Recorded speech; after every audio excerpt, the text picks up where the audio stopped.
Babilônia. Quem é a Babilônia? Aonde está a Babilônia? Qual a sua influência nas nossas vidas? E qual o seu papel no fim dos tempos? E melhor ainda, quem estava, está e estará por trás dela? O estudo que pretendo trazer em frente pode ser uma loucura para a narrativa que está sendo puxado hoje, aonde o mundo quer ignorar toda a antropologia, arqueologia e manuscritos antigos que temos sobre antigas civilizações, e até mesmo a história dessas civilizações através das escrituras dita pelo povo hebreu. Os acadêmicos entram nessa mentalidade devido a conflito de interesse.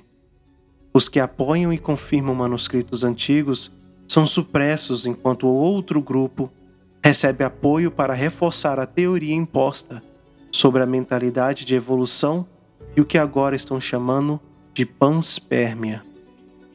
Panspermia é a hipótese que se baseia na ideia de que a vida foi trazida à Terra do espaço em meteoritos que abrigavam formas de vida primárias.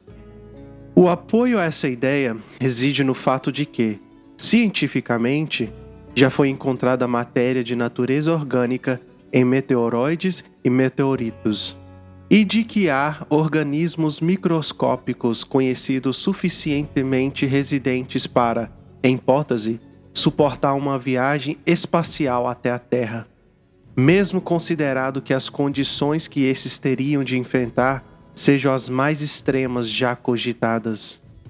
Em suma, a razão pelo qual estão impondo essa crença agora é devido à recente imposição constante sobre invasão alienígena.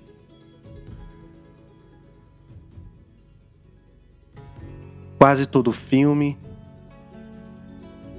seriado de TV, desenhos animados e até notícias sobre isso. Mas esse assunto é para outro episódio, mais para frente.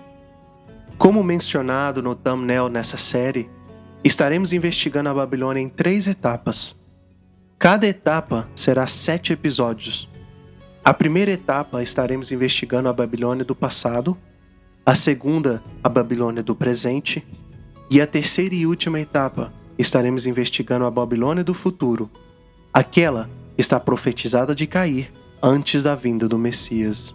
Sem mais demora, começaremos nossa série no episódio 1, com o título de Uma Cidade e uma Torre. Creio que muitos já ouviram falar da Torre de Babel nas Escrituras, em Gênesis 11, mas muitos talvez não pararam para pensar que não era somente uma torre, existia uma cidade que foi construída na terra de Siná. Há um debate grande sobre o exato lugar aonde era essa cidade, como vamos ler daqui a pouco. Mas a ênfase que quero fazer é que era uma cidade e uma torre. Como vemos em algumas descrições sobre a torre, vemos sempre uma cidade em volta da torre, como se a torre fosse a própria cidade. Mas como vamos ler em seguida, não é bem assim. Não era só a torre. Em Jubileus 10, versículo 18 a 21, lemos: E no 33º jubileu, no primeiro ano da segunda semana, Peleg tomou para si uma esposa, cujo nome era Lomna, a filha de Sinar. E ela deu à luz a um filho no 4º ano dessa semana. E ele o chamou pelo nome de Reu, porque ele disse: Eis que os filhos dos homens se tornaram maus pelo propósito do maligno de construírem para si mesmo uma cidade e uma torre na terra de Sinar. E eles partiram da terra de Arad para leste para Sinar, porque em seus dias eles construíram a cidade e a torre, dizendo: Vamos, por meio dela subiremos até o céu. E começaram a construir. E na 4ª semana fizeram tijolos com fogo, e os tijolos serviram de pedra, e o barro com que os cimentaram foi asfalto que sai do mar e das fontes de água na terra de Sinar. E eles a construíram. 43 anos eles a construíram. Sua largura era de 203 tijolos, e a altura de um tijolo era o terço de um. Sua altura era de 5.433 côvados e 2 palmas, e a extensão de uma parede era de 13 estádios, e a de outros 30 estádios. Nesta passagem, temos vários pontos que devemos analisar para melhor contexto. Note que eles saíram da terra de Arate, para leste para Sinar. O motivo deles saírem de Arate é porque é lá que a arca de Noé foi posta. Noé, junto com seus 3 filhos, ainda se encontrava nessa região. O outro ponto super importante é a definição da palavra usada como céu. Raquia, Strong's 7549. Superfície estendida, sólida, expansão, firmamento. Expansão, plano como base, suporte. Firmamento, referindo-se à redoma dos céus que sustenta as águas de cima. Considerado pelos hebreus como sendo sólida e que dava sustentação às águas de cima. O motivo deles construírem a torre é porque eles entendiam a cosmologia bíblica e que uma torre muito alta eles poderiam alcançar o céu, Raquia, o firmamento e desafiar o Criador. Agora, vamos falar sobre as dimensões dadas sobre esse edifício. Infelizmente, não temos muita informação sobre o tamanho de um tijolo, e pode ter certeza que o tijolo referido aqui não é o mesmo tijolo que encontramos hoje ou usamos no nosso vocabulário. Então, fica difícil de determinar a largura desse edifício, mas o que podemos analisar e calcular é sua altura. Supostamente, existem 2 medidas para um côvado. O mais aceito na área mediterrânea é de 45 centímetros, mas supostamente os egípcios antigos tinham o que eles chamavam de côvado real, que era supostamente 64 centímetros. Mas para escala e demonstração, vamos usar o modelo tradicional de 45 centímetros para analisarmos o possível tamanho desse edifício. Usando uma calculadora e o número dito nessa passagem, podemos multiplicar 5.433 vezes 45, que é igual a 2.445 metros. Vamos salvar esse número para podermos comparar essa altura com outros edifícios que conhecemos hoje. Por agora, vamos continuar a leitura em Jubileus. Versículo 22 a 25 diz: E o Senhor Deus disse para nós: Eis que eles são um povo, e começaram a agir, e agora não há nada irrealizável a eles. Vamos descer e confundir o idioma deles, de modo que não poderão entender um o que o outro diz. E serão dispersos em cidades e nações, e esse propósito não prosperará até o dia do julgamento. E o Senhor desceu, e nós descemos com ele, para ver a cidade e a torre que os filhos dos homens tinham construído. E ele confundiu o idioma deles, e eles não entendiam mais um que o outro dizia. E eles cessaram de construir a cidade e a torre. Por essa razão, toda a terra de Sinar é chamada de Babel, porque o Senhor lá confundiu todos os idiomas dos filhos dos homens. E por conta disso, eles se dispersaram em suas cidades, cada um de acordo com seu idioma e sua nação. Vamos analisar bem essa passagem aonde diz: E serão dispersados em cidades e nações, e esse propósito não prosperará até o dia do julgamento. Desde a Torre de Babel até o dia de hoje, as nações nunca se ajuntaram com o mesmo propósito, e isso acontecerá somente antes da vinda do Messias. Em Apocalipse 16, versículo 13, 14, diz: Então vi sair da boca do dragão, da boca da besta e da boca do falso profeta 3 espíritos imundos, semelhantes a rãs, porque eles são espíritos de demônios, operadores de sinais, e se dirigem aos reis do mundo inteiro com o fim de ajuntá-los para a peleja do grande dia do Deus Todo-Poderoso. Essa profecia, dita em Jubileus, que não é citada em Gênesis, ainda não foi cumprida. E é nesse exato momento, em Apocalipse 16, quando todas as nações se ajuntarão com o mesmo propósito para lutar contra a vinda do Messias. Para vocês que ainda não leram o livro de Jubileus, no capítulo anterior, 8 e 9, cita que Noé distribuiu as terras e instruiu os seus filhos e netos a se espalharem sobre a terra e multiplicarem. Parte da história por trás da Torre de Babel é que eles recusaram a fazer isso. Eles rebeliaram e resolveram se ajuntar com a intenção de criar uma autoridade para eles mesmos. Eles não queriam estar embaixo da autoridade de Deus. Eles queriam uma autoridade sobre si. Vamos analisar agora Gênesis 11, onde eles dizem que fariam um nome para que não sejam espalhados sobre a terra. Gênesis 11, versículo 1 a 5 diz: Ora, toda a terra tinha uma só língua e um só idioma. E deslocando-se os homens para o oriente, acharam um vale na terra de Siná, e ali habitaram. E disseram uns aos outros: Eia, pois, façamos tijolos, e queimamo-los bem. Os tijolos lhes servirão de pedras e betume de argamassa. Disseram mais: Eia, edifiquemos para nós uma cidade e uma torre, cujo cume toque no céu.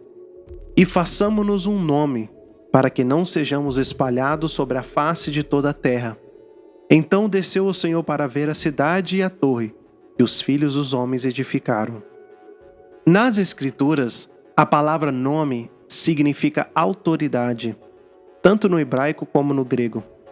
Então, aqui em Gênesis 11, mostra que eles tinham a intenção de fazer a sua própria autoridade, para que eles não estivessem sujeitos à autoridade de Deus e serem espalhados sobre a face de toda a terra. A pergunta a se fazer agora é: por que eles possivelmente pensariam que eles poderiam literalmente ver Deus? Por que eles gastariam 43 anos construindo algo que levaria eles ao infinito vácuo do espaço? É bem provável que morreriam sufocados e sem oxigênio, não?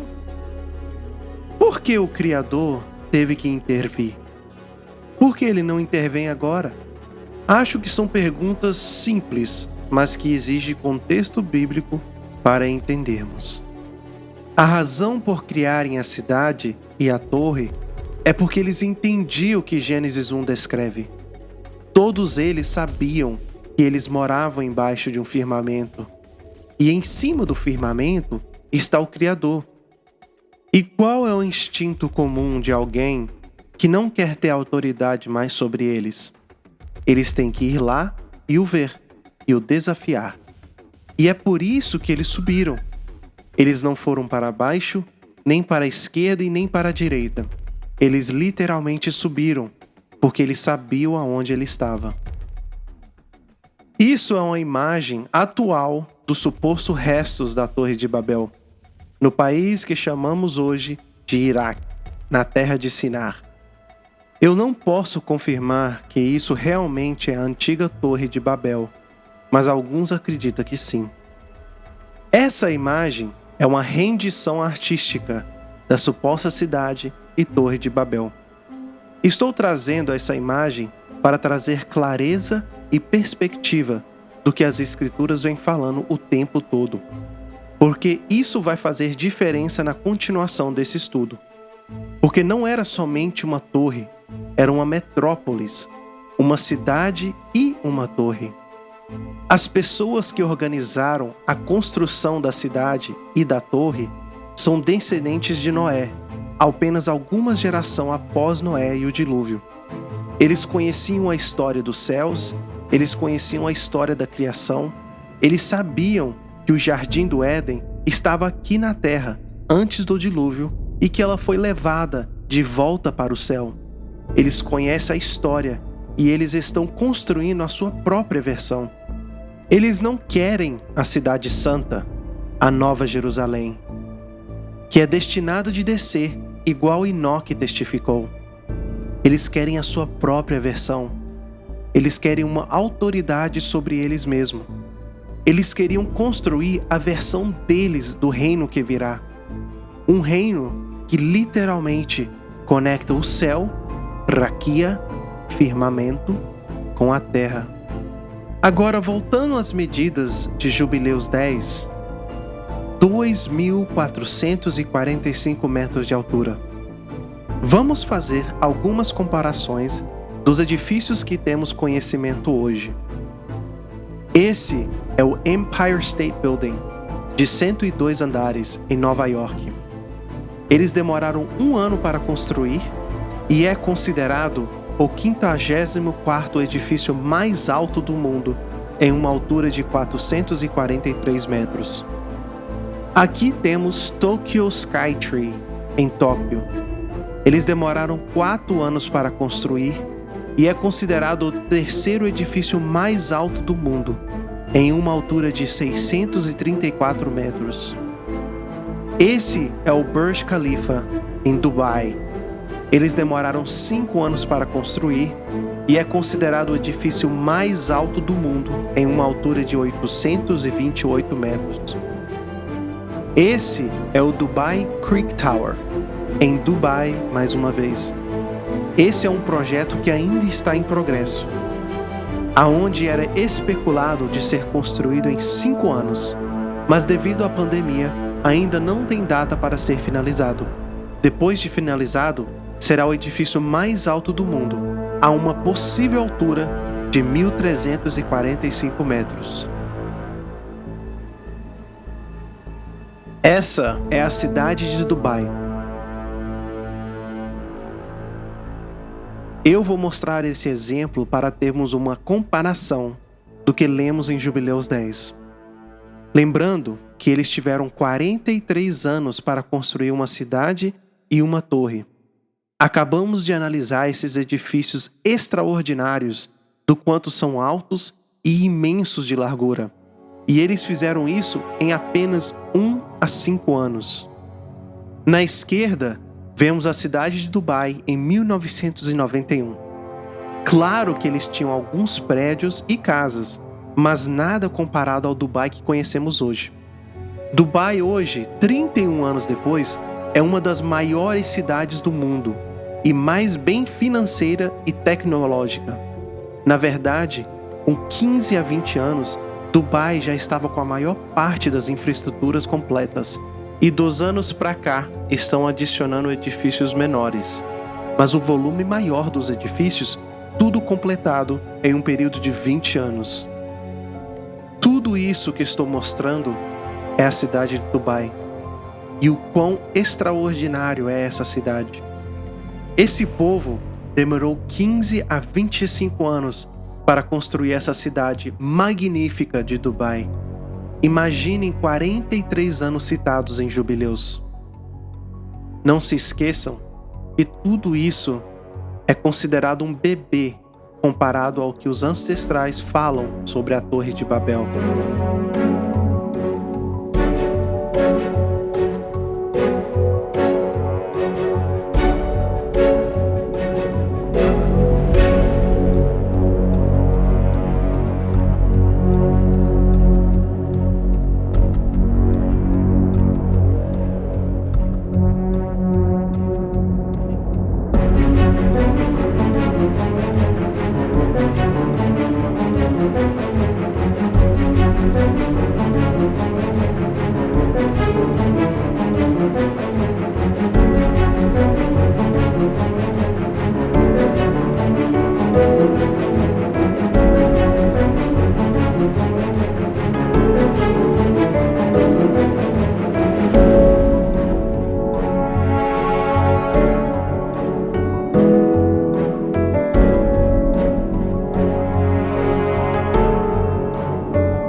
Babel é, no mínimo, no lado conservador, com a medida convencional, 6 vezes mais alto que o Empire State Building. É 4 vezes mais alto que o Tokyo Skytree e 3 vezes mais alto que o atual edifício mais alto do mundo, Burj Khalifa, em Dubai. Aqui vemos outra rendição artística dos titãs da antiga mitologia grega, assim como também a cidade e torre de Babel sendo construída. Tem alguns pontos interessantes sobre essa imagem. Vemos os titãs ao redor simbolizando os nefilins das escrituras. E mais importante ainda, é esses objetos que estão voando acima das nuvens.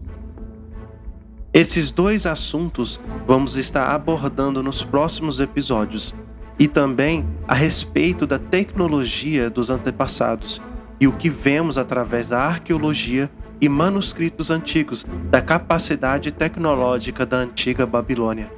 Porque isso tudo faz diferença para entendermos a história e seu contexto. Nossa maior fonte de informação que vamos estar analisando vai ser as Escrituras, mas também vamos analisar a história, a arqueologia e manuscritos antigos de outras civilizações que falam sobre a Babilônia. Porque não esqueçam que os antepassados deles fizeram parte desse evento, tudo com um só objetivo, uma só língua e um só líder, para construir essa torre até o céu. E é por isso que essa série tinha que ser separada em partes, porque é muita informação. Agora, vamos ler alguns pontos da literatura rabínica sobre esse assunto. O rabino Weiss diz: os Mithraim dão diferentes relatos da causa real para a construção da Torre de Babel e das intenções de seus construtores. Foi considerada, até mesmo na tradição tanaíte, como uma rebelião contra Deus, e os Midrash posterior registra que os construtores da torre, chamados de a geração da sucessão nas fontes judaicas, disseram: Ele, Deus, não tem o direito de escolher para si o mundo superior e deixa-nos o mundo inferior. Portanto, construiremos para nós uma torre, com um ídolo no topo segurando uma espada, para que pareça que pretende guerrear com Deus. A construção da torre pretendia desafiar não apenas a Deus, mas também a Abraão, que exortou os construtores à reverência.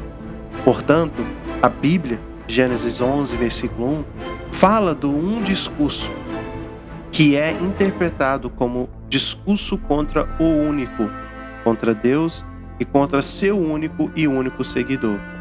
É importante analisarmos a reclamação e o porquê de criar a torre. Ele não tem o direito de escolher para si o mundo superior e deixar-nos o mundo inferior. Mais uma vez, eles entendiam a cosmologia bíblica. Eles entendiam que acima do firmamento tem um mundo separado do de baixo. Igual o livro de Enoque nos diz, com águas, árvores, montanhas. É um mundo separado da terra e eles estavam insatisfeitos e queriam ter autoridade sobre si e desafiar Deus. Não só isso, o interessante é que estavam desafiando Abraão também. Por que será? Creio que Gênesis 20 nos dá uma pista. Versículo 7 diz: Agora, pois, restitui a mulher a seu marido, porque ele, Abraão, é profeta, e intercederá por ti, e viverás. Se, porém, não lhe a restituíres, sabe que certamente morrerás, tu e tudo que é teu. Eles sabiam que Abraão era um profeta nesse período e o motivo de odiarem. Jubileus nos explica e mostra de onde Abraão veio e como ele se tornou profeta. Jubileus 12 fala como Abraão cresceu no meio de idolatria e seu pai adorava esses deuses. E Abraão viu o problema e foi contra o que estava acontecendo. Foi contra a Babilônia e começou a praticar a justiça do Criador e o seguir. Vamos ler agora Jubileus 8, versículos 6 e 7, que explica a genealogia antes de chegar a Abraão.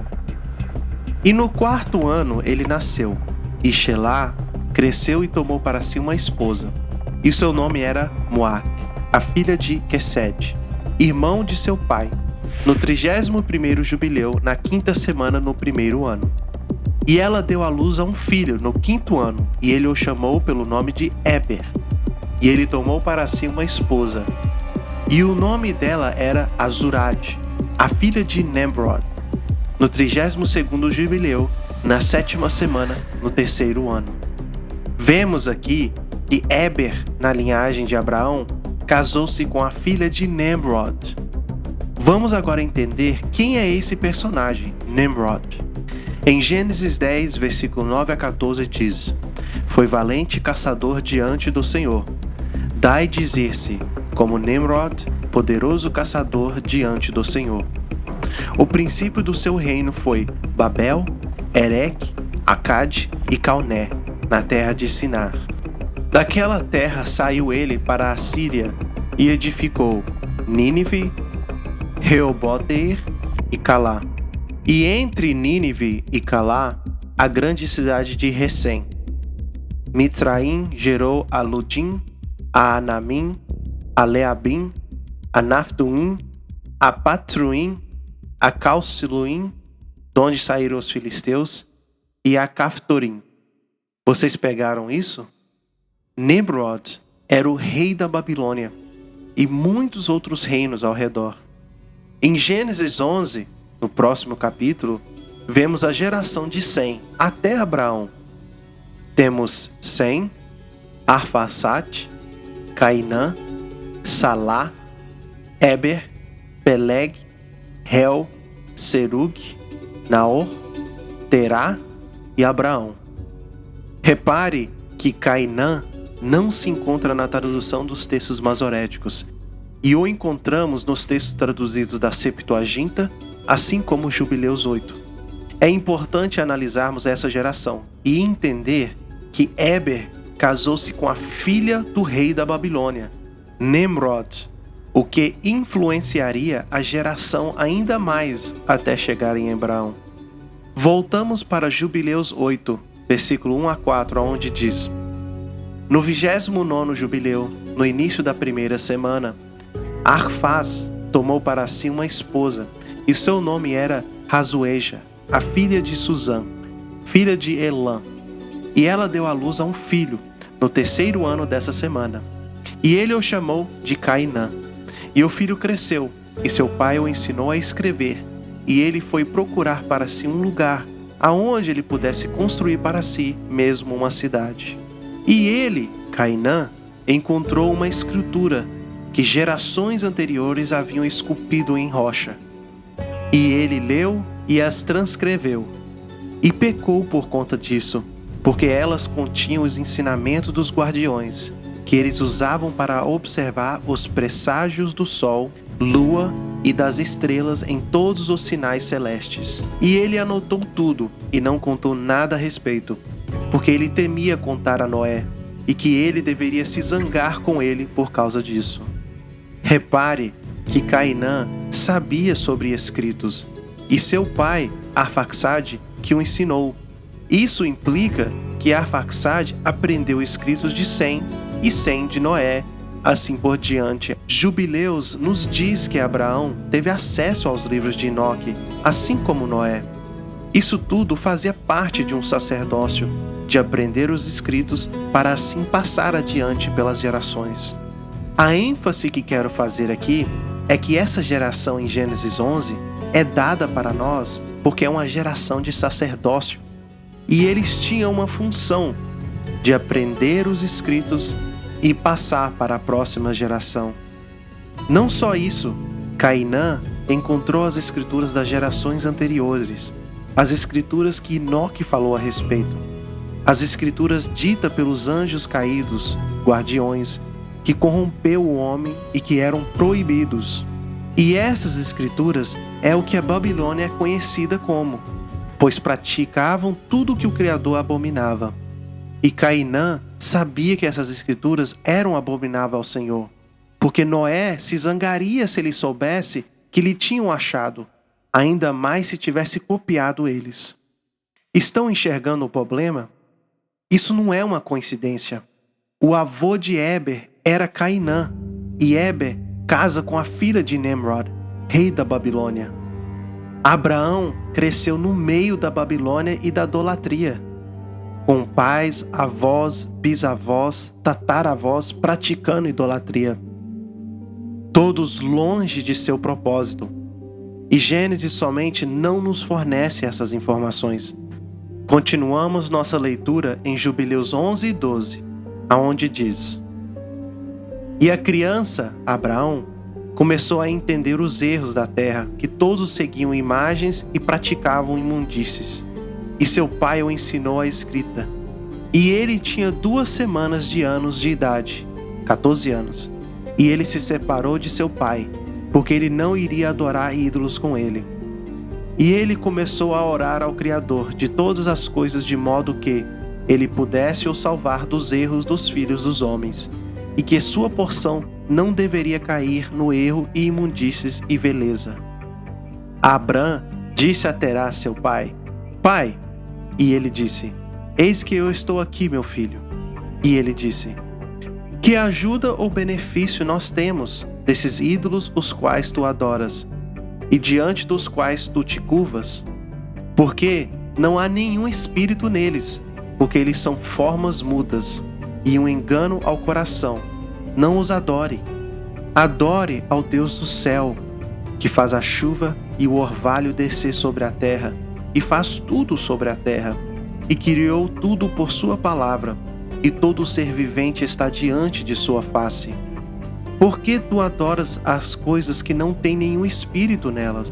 Porque elas são trabalhos das mãos dos homens, e sobre seus ombros tu as carregas, e tu não recebes nenhuma ajuda delas.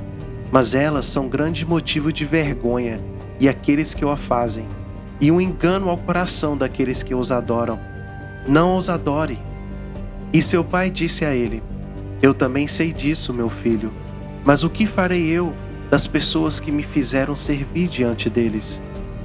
Se eu contá-los a verdade, eles me matarão, porque a alma deles une-se a eles para adorarem-nos e honrarem-nos. Mantenha o silêncio, meu filho, senão eles te matarão. Abraão estava sendo guiado pelo Espírito do Criador e estava enxergando o mal que andava pelo mundo. E ele estufou o peito e foi valente para ir contra tudo o que estava acontecendo. Diferente do seu pai, que foi um covarde e temia sua morte, e continuava a praticar idolatria mesmo sabendo. Estava se desviando da sua função de ensinar o verdadeiro caminho, as instruções de vida, a Torá. Espero que através desse primeiro episódio conseguimos enxergar que a Babilônia era uma cidade e uma torre. E essa mentalidade que nós só evoluímos e que esse povo eram antepassados com conhecimento limitado e que eram primitivos, que pareciam homens de caverna, é falso. E é exatamente esse pensamento que vem da narrativa de evolução, que acaba confundindo os crentes com as escrituras e que torna mais difícil a compreensão literal e o contexto dessas histórias. Lembre-se que eles tiveram 43 anos para construir uma cidade e uma torre, que nenhum edifício até hoje chegou perto de seu tamanho. Isso no lado conservador. A torre poderia ser ainda maior do que calculamos aqui, se usarmos o côvado real do Antigo Egito. As pessoas que estavam por trás da construção da Babilônia eram super inteligentes, com conhecimento muito maiores do que imaginamos. E vamos investigar e ir mais a fundo sobre esse conhecimento e sua tecnologia nos próximos episódios. E para o próximo episódio, estaremos analisando a arma mais poderosa já construída. Não perca!